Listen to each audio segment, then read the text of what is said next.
Well, I do not know how accurate the ABC report is. It's been denied by the authorities, or some of them anyway. And also the FBI has denied that there was any link between Boz and any heroin, Lebanese-based heroin smuggling ring.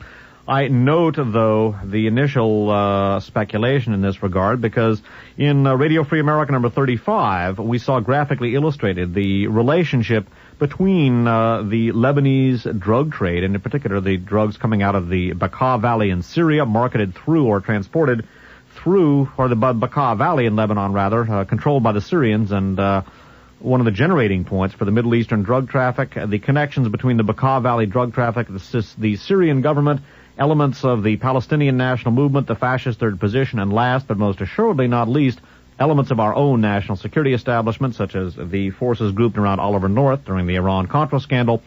We took a look at those and their connections to the murky world of intelligence, counterintelligence, and international terrorism in Radio Free America program number 35, The December Surprise, the Politics of Terror and the Exoneration of the Secret Team.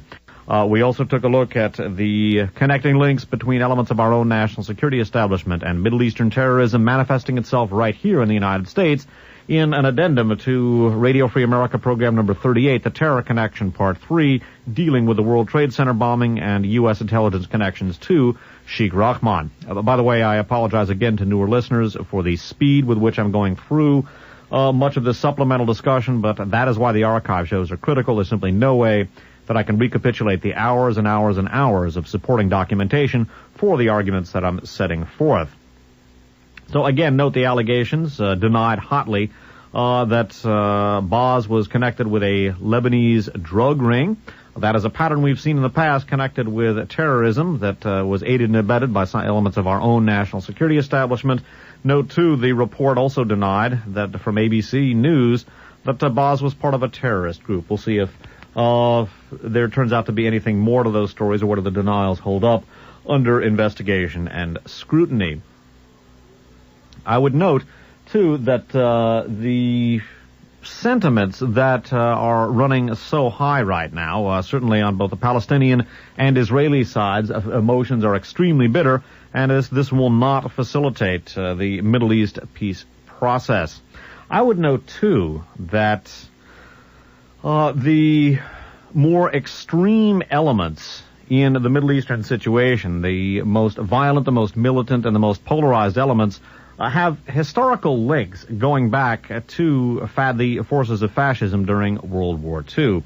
Again, we've taken a look at elements of the Palestinian national movement allied with the fascist third position. There are strong fascist connections to elements. Note the use of the term elements of the Palestinian national movement. In Radio Free America number 32, for example, as well as the miscellaneous two-part archive series dealing with the fascist third position, we took a look at connecting links between such groups as the Abu Abbas group and elements associated with the Sportgruppe Hoffmann, a German neo-Nazi group, which has cropped up in the context of both European and Middle Eastern terrorism over the decades. We took a look at the Sportgruppe Hoffmann, and in Radio Free America 32, also in Radio Free America program number 19, Radio Free America, and the miscellaneous two-part archive show dealing with the fascist third position. Also some addenda to Radio Free America program number 35, also material in RFA 38.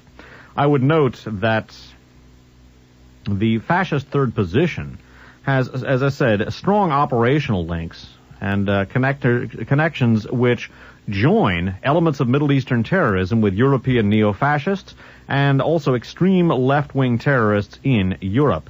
The fascist third position also aims at attracting members of more progressive political outlooks to the fascist movement.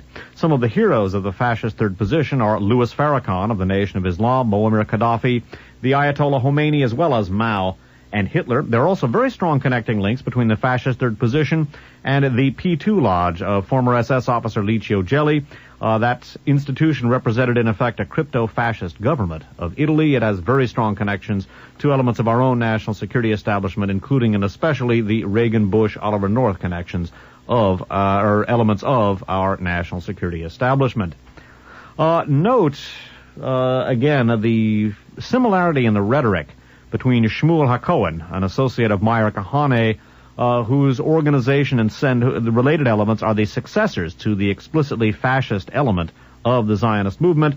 Note the similarity between the rhetoric of Shmuel HaKohen and the rhetoric of Khalid Mohammed, follower of Louis Farrakhan, because as we're going to see, some of the ideological mystification that the fascists engage in has permitted both elements, such as the fascist Zionists, and elements such as Farrakhan, the Nation of Islam, and before that, the Nation of Islam under Elijah Muhammad, to find a workable position within the fascist cosmology. This is not to say, and this is a very important point, that the elements, for example, of the black nationalist movement that have allied with explicitly fascist elements are themselves fascist, although at least in some elements, I think, with regard to some elements, a case could be made, but rather that these elements will work with explicitly fascist elements. They are seen to a certain extent as furthering explicitly fascist elements, and the same has also been true historically of elements such as the Betarim and the Stern Gang. We're going to take a look, first of all, at some of the rhetoric that is being engaged in by not Nation of Islam members specifically, but by young political leaders, college students, who find grounds for agreement with the rhetoric of people like Khalid Mohammed. Reading now from the San Francisco Examiner of Tuesday, March 1st of 1994, this is an article by Jonathan Tilove, or Tilove, T-I-L-O-V-E, of the Newhouse News Service at State Line, Washington, headlined, "Many Black Students Admire Nation of Islam." Subheaded, "Its leaders' belligerence toward Jews strikes a chord among students at 2 universities." Skipping down in the story, simply put, anyone waiting for black students, the rising generation of black leaders, to repudiate the Nation of Islam will have a very, very long wait. I do not know if the Nation of Islam and people like Farrakhan and Khalid Abdul Muhammad are as popular with young black intellectuals, black college students, as they appear to be from this article. I don't have enough first-hand experience with black college students.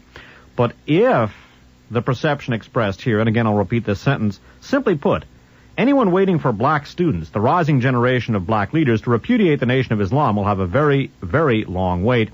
If the affinity between some black students and between the black student community, I should say, and the Nation of Islam is as good as this article seems to indicate in certain respects, then that is a very disturbing pattern, and it's something which ultimately will hurt the black community in this country, and may very well hurt a whole lot, may very well hurt people well beyond the boundaries of the black community in the United States.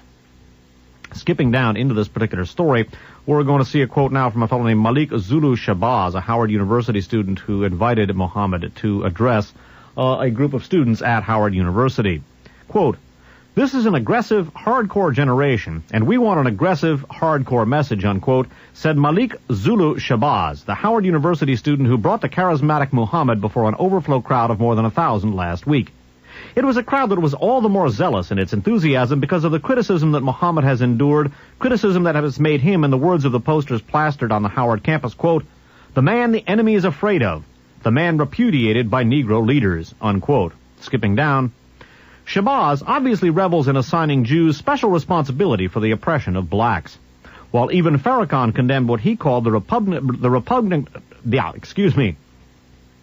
While even Farrakhan condemned what he called the repugnant manner in which Muhammad criticized Jews and others in a now celebrated December speech at Keene College in New Jersey, though Farrakhan stood by the content of that criticism, Shabazz said, quote, "I agree with every statement he made 100%, 1,000%, unquote. Before introducing Muhammad this week, Shabazz endeavored to lead his audience in a call and response of Jewish culpability for crimes against blacks. Quote, "Who set up Nat Turner?" he asked. "Who is it that controls the Federal Reserve?" unquote. "And who is it that controls the media and Hollywood, which has black entertainers and athletes in its vice grip?" unquote. Yet, Shabazz found himself having to admonish his otherwise tautly attentive audience for insufficient enthusiasm in their shouted reply of, quote, "Jews," unquote. "Are you afraid to say it?" Shabazz asked, provoking a somewhat more energetic "Jews" to his next question of Jewish guilt. Again, this is rhetoric that would have done Joseph Goebbels proud, and that is ominously reminiscent of exactly the sort of rhetoric that the Third Reich engaged in. It is certainly disturbing to see this being echoed by a young black college leader in the United States today, student leader in the United States today. Again, I do not know how characteristic viewpoints like this are in the black university community. There certainly is a certain percentage of black political spokespersons who feel an affinity with elements like Muhammad and Farrakhan. And again, it is a disturbing trend. And what we're going to be looking at is an aspect of fascism, both ideologically and historically, that permits elements as disparate as the Nation of Islam of Khalid Muhammad, and some of the fascist elements associated with the Zionist movement in the World War II period to find a niche, so to speak, within the world, within the environment of world fascism. And again, note the politically and historically illiterate nature of the perceptions expressed here by this fellow Malik Zulu Shabazz. By the way, I'm not calling this individual a fascist, but rather many of the perceptions are proto-fascistic, and it is disturbing to see this sort of debased political culture elevated in certain circles.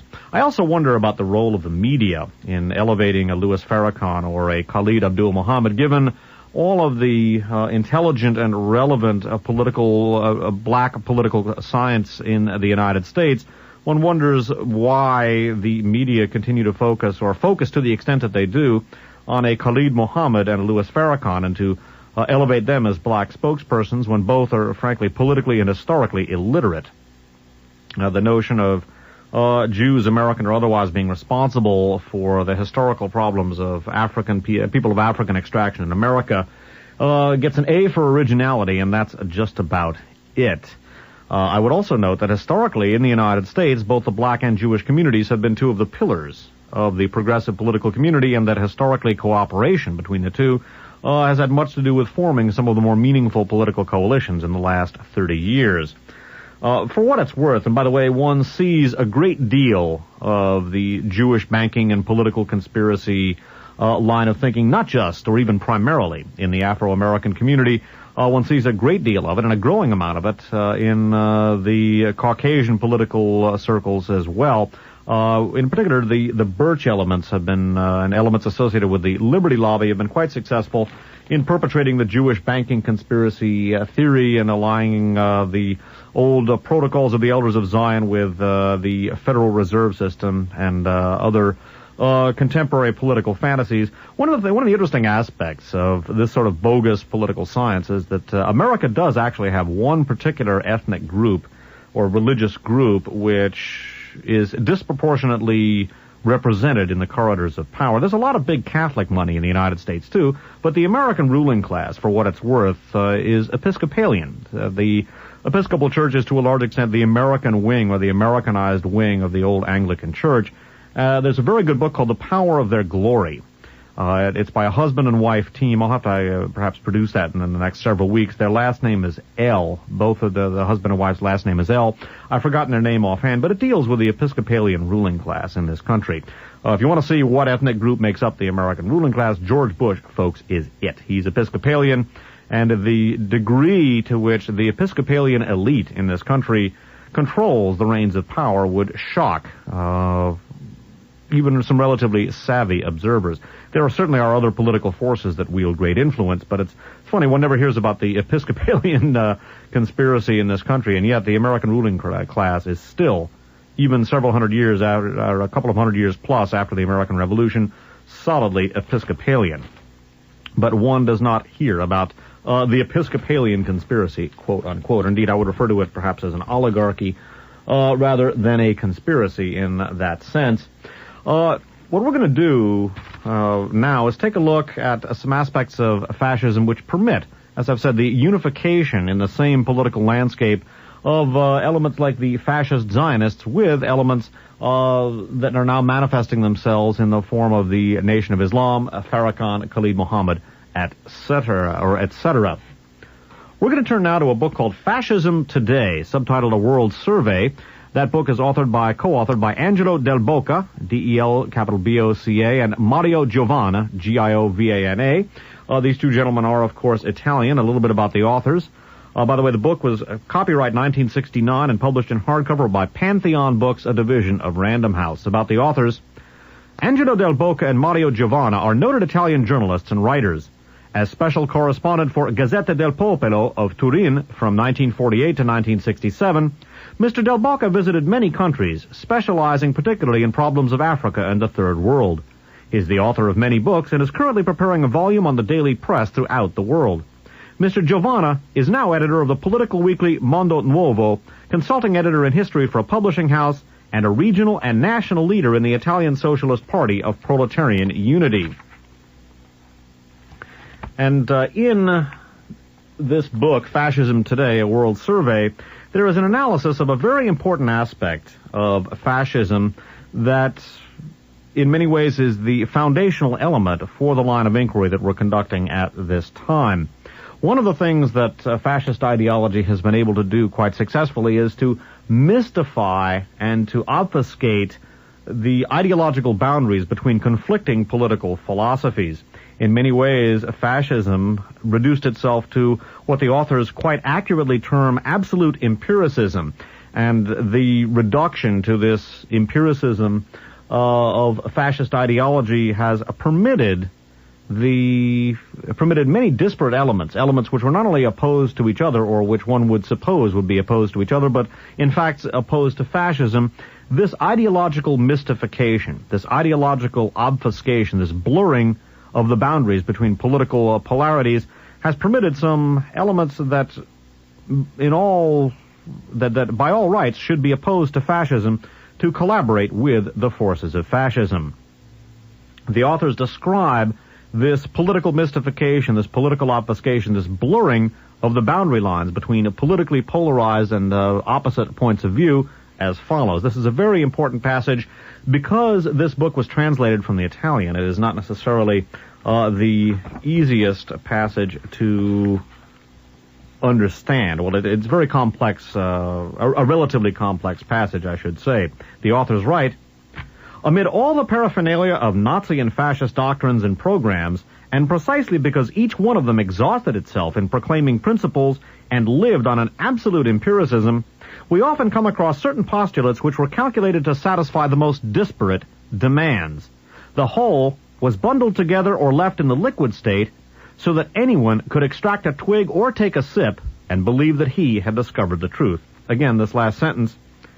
Amid all the paraphernalia of Nazi and fascist doctrines and programs, and precisely because each one of them exhausted itself in proclaiming principles and lived on an absolute empiricism, we often come across certain postulates which were calculated to satisfy the most disparate demands. The whole was bundled together or left in the liquid state so that anyone could extract a twig or take a sip and believe that he had discovered the truth.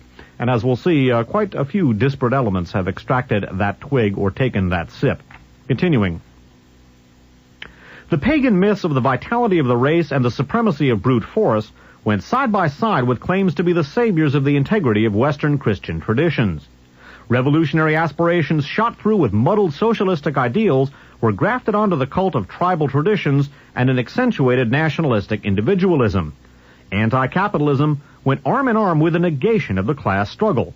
Quote, Europeanism, unquote, was mingled with xenophobia. Hatred of culture and of ideologies had its Freudian counterpart in a seeking after a cultural and ideological dignity which plundered the intellectual heritage of many centuries in its efforts to achieve impossible syntheses.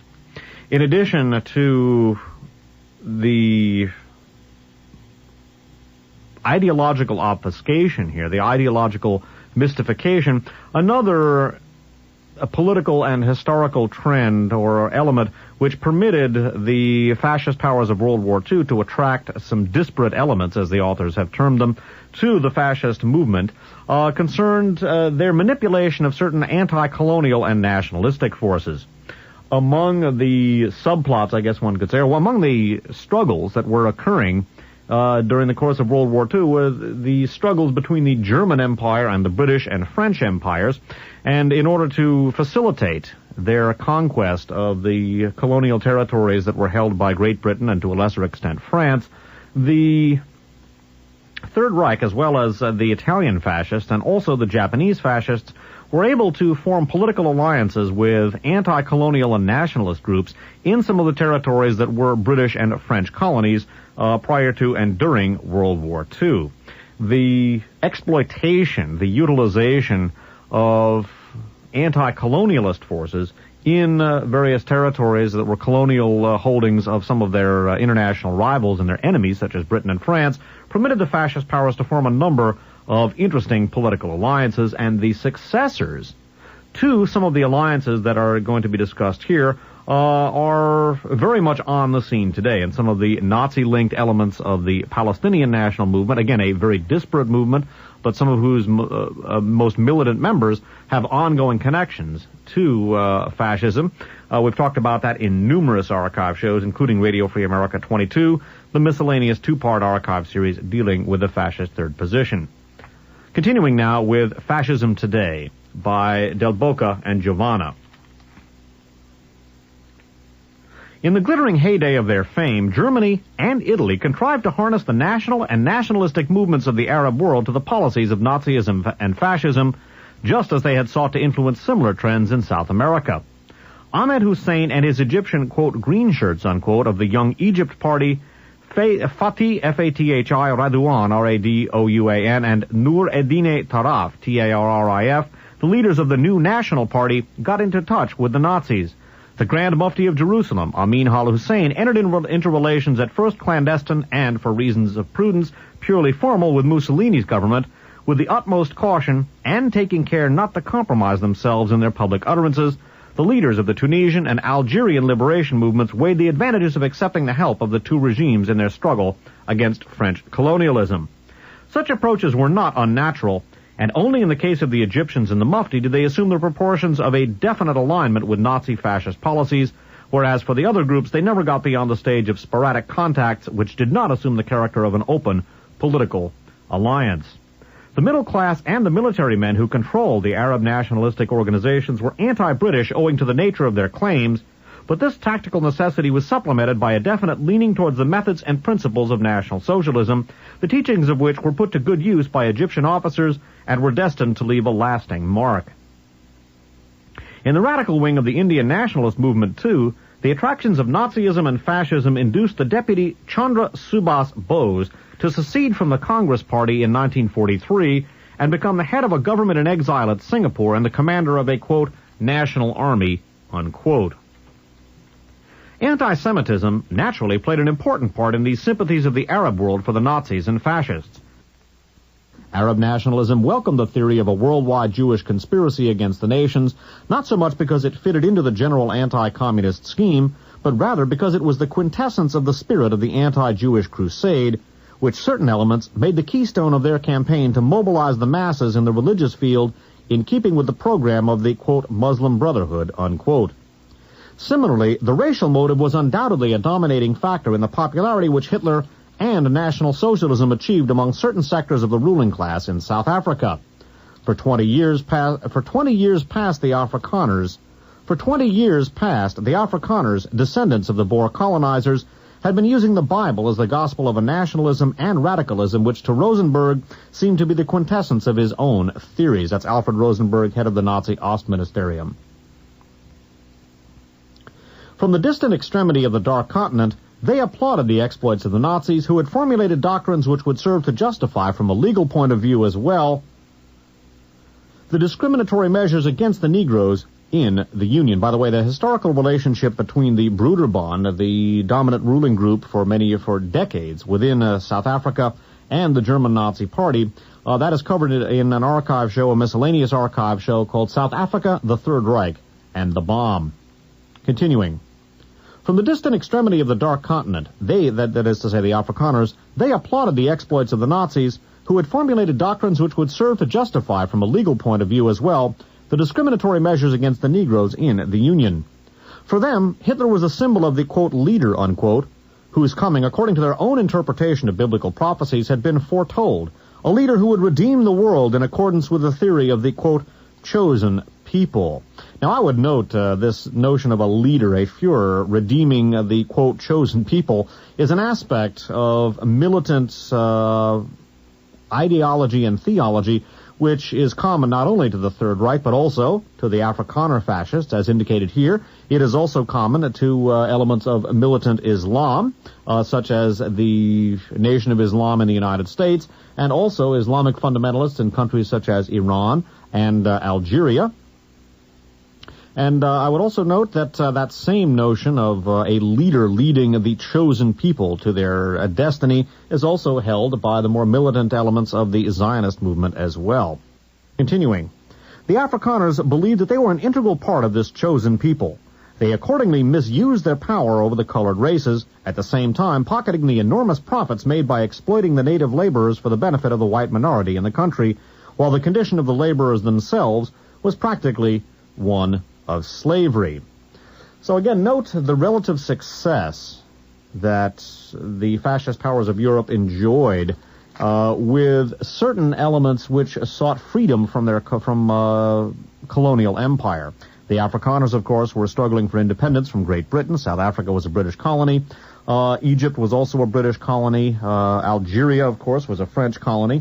And the fascist powers of Europe found elements within these colonies which were so willing to work, to a certain extent anyway, with the forces of fascism, which, as a general consideration, were not anti-colonialist. What the Germans sought to do was to replace the British as the and the French as the colonial masters of these various territories, just as the Japanese, the sponsors of Subhas Chandra Bose, whom we looked at in Radio Free America number 7, the Japanese also sought to replace the British as the colonial masters of India. These were not anti-colonialists. That is to say, the fascists were not anti-colonialist. They were not out to promote freedom and democracy. They were simply out to change places with the existing colonial masters of these territories. However, by skillfully manipulating movements within some of these colonies whose possession they sought, they were able to form political alliances and ideological alliances with elements which by all rights should have been opposed to European colonialism. Indeed, the racial doctrines of the Third Reich would have made anyone of a Semitic extraction, including Arabs, unacceptable to the Nazi viewpoint of Aryan supremacy. The common ground of anti-Semitism, as well as the common ground of anti-British sentiment, led to a cooperative pattern between the Third Reich and elements of the Palestinian national movement. We have seen that relationship blossom over the years into not only the fascist third position that I've already discussed, but also into contemporary German sponsorship of Middle Eastern terrorist groups, Iraqi, Iranian, and Algerian terrorists, currently being the beneficiaries of the services offered by the BND, the German intelligence service, the successor to the Reinhard Gehlen Nazi Eastern Front spy outfit, elements of which were involved in training and arming the first Palestinian terrorists in a CIA-sponsored mission in the early 1950s that we discussed in Radio Free America number 22.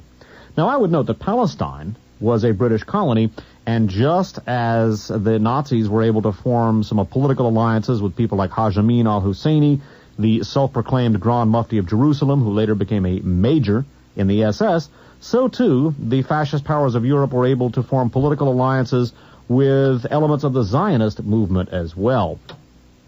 We're going to take a look at the evolution of some fascist elements and in the Zionist movement, and also alliances between elements of the Zionist movement and fascism, by way of examining one aspect of the theme of tonight's broadcast, namely strange bedfellows. Bear in mind that elements of the Zionist movement as well sought the removal the Zionist movement in general sought the removal of the British from Palestine and its replacement with a Jewish-dominated government. So that the point being that elements like the Grand Mufti and the forces grouped around him, even though they were anti-Zionist and anti-Semitic, they were also utilized by the Nazis in order to create agitation and to create trouble for the British in the Middle East. elements of the Zionist movement were viewed in a similar light, and there were some similar alliances formed between the Zionist movement and Nazi Germany and the fascist powers of Europe, even though, again, the fascist Zionists were bitterly opposed to elements like Haj Amin al-Husseini and those Palestinian elements and Middle Eastern elements that were, or Islamic elements, I should say, that were aligned with the Third Reich. We're going to jump back now 12 years in time, and we're going to listen to an old Hard Rain show. You're going to listen to yours truly. Hard Rain, by the way, was the first of the archive shows, the first series of archive shows that I've produced. It was roughly a half-hour archive show. My broadcast skills in 1982 were nothing like what they are. Now. I'm not exactly Edward R. Murrow now, so this broadcast is relatively primitive, but it is cogent. It can be understood. And we're going to take a look at one aspect of tonight's Strange Bedfellows broadcast. We're going to take a look at connections between the Zionist political movement and the fascist powers of Europe during World War II. Hi, my name is Dave Emory, and it's time once again for Hard Rain. Now, during the course of this broadcast, for the next half hour or so, we're going to be talking about something which is increasingly important in the political events of the world today, and something not very many people know about, namely the profound and long-standing connections between Zionism and fascism. That's right, between Zionism and fascism. And if that seems like, well, I guess one might refer to it as perhaps strange bedfellows, stick around, you know. We're going to basically delineate some of those connections for you during the course of the program this evening. First of all, we're going to begin by taking a look at the long-standing physical and ideological association between the so-called Betarim, or revisionist Zionists, headed by, among others, Menachem Begin, and the Italian fascist regime of Benito Mussolini in Italy. Following that, we're going to take a look at Yitzhak Shamir's participation in an extreme right-wing Zionist group that actually advocated an open military alliance between the Third Reich and Zionist forces during the course of World War II. Following that, we're going to take a look at an early association between the SS and the Haganah, a very influential Zionist organization which basically has been one of the linchpins of the Zionist movement over the years. And the SS and the Haganah actually worked out a pattern of cooperation, and this strange alliance is one of the things we're going to be taking a look at on the broadcast this evening. Now, we're going to begin, as I said, by taking a look at the physical and ideological associations between the so-called Betarim, or revisionist Zionists, and the Italian fascists, headed, of course, by Italian dictator Benito Mussolini. Now, the information that I'm about to present to you comes from an article that appeared in the Village Voice. The article was written by Alexander Coburn, last name Cockburn, and his Coburn's column is called History as the Propaganda of the Victors. And this column by Coburn was carried in the Village Voice article of October 12th, 1982. And by the way, research credit for this article goes to May Brussel, one of the finest assassination and anti-fascist researchers on the scene today, and it was May who dug this article up for us. Once again, Alexander Coburn, writing from the Village Voice of October 12th, 1982.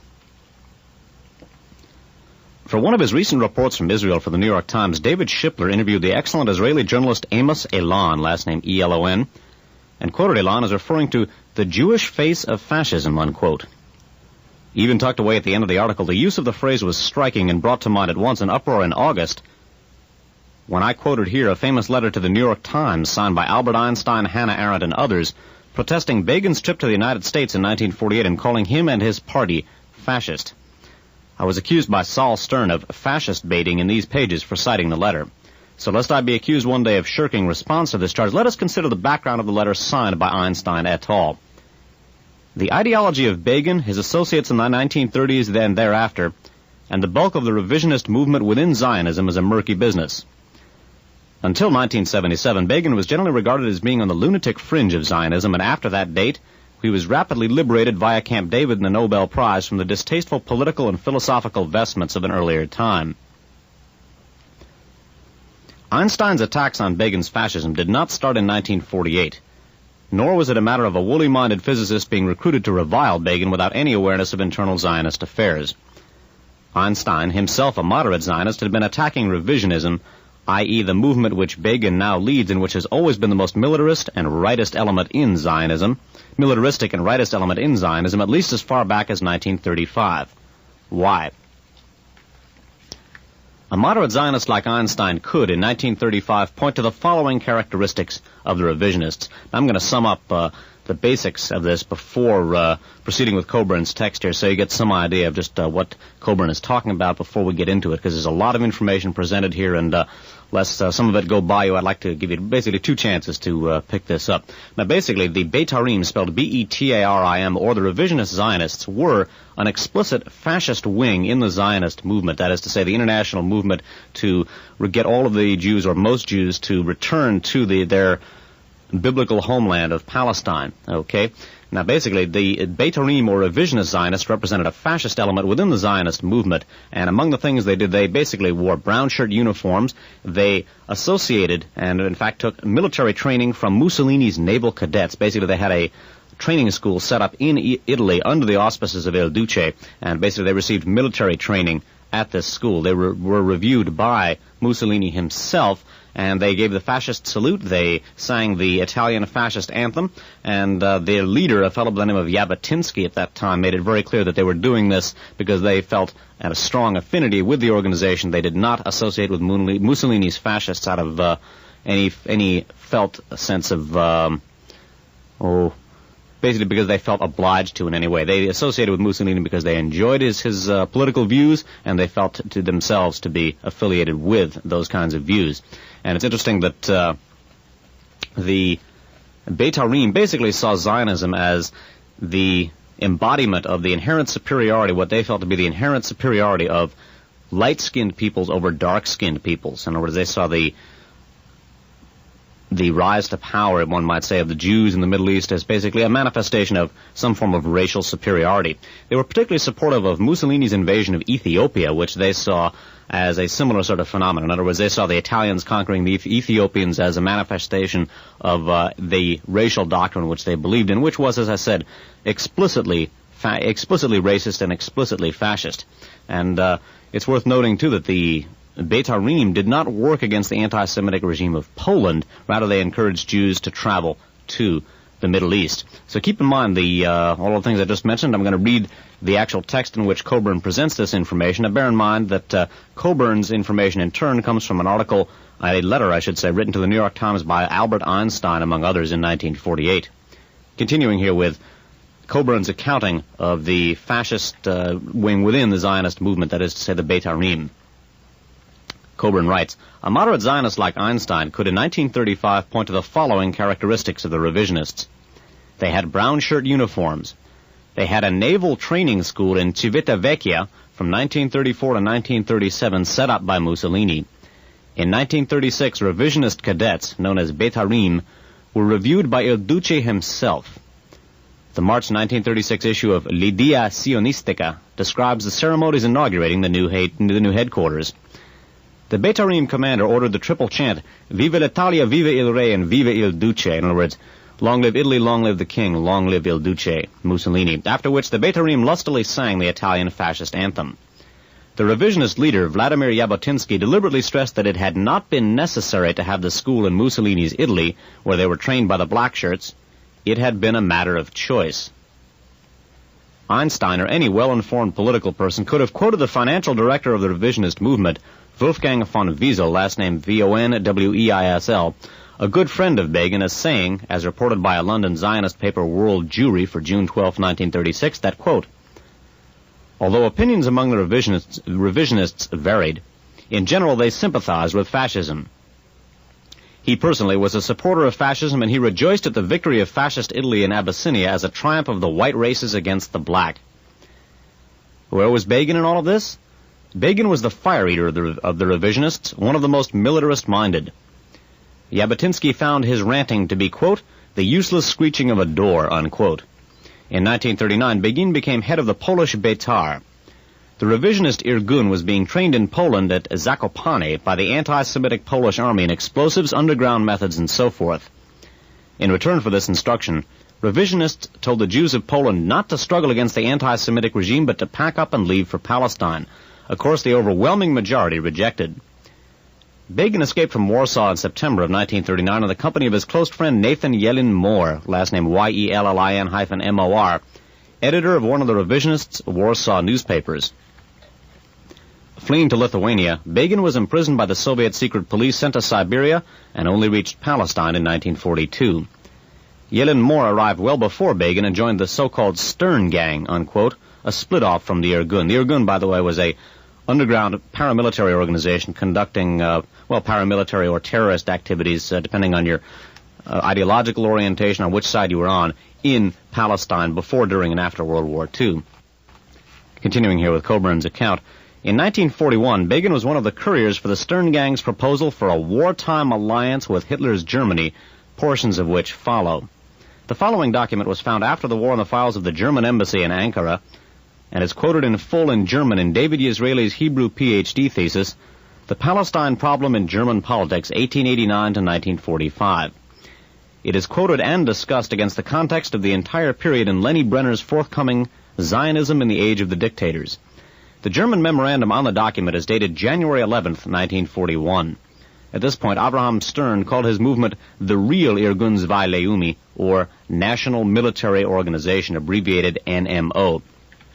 I'm not going to go into the text of this memorandum right at this point. It basically is sort of typically turgid fascist prose, but it makes very clear that the NMO, the Real Irgun Zwei Leumi, the National Military Organization, believed very strongly that basically they felt a strong affiliation with Nazi Germany, and that basically they saw Nazi Germany's policies towards the Jews as being consistent with their own. In other words, they saw German racialism as being beneficial to Zionism, and they sought a pattern of cooperation whereby the Third Reich would basically help them get German Jews out of Germany and into Palestine, and they in return would support the Third Reich's foreign policy goals. In particular, the so-called Stern Gang, the NMO, was very much preoccupied with attempting to undermine the British, basically undermine Britain's Middle East empire, which of course the Germans coveted. So it was in the interest not only of the Nazis to weaken Britain's Mideast empire, but also of the Zionists as well, and they cooperated, at least to a certain extent, toward that end.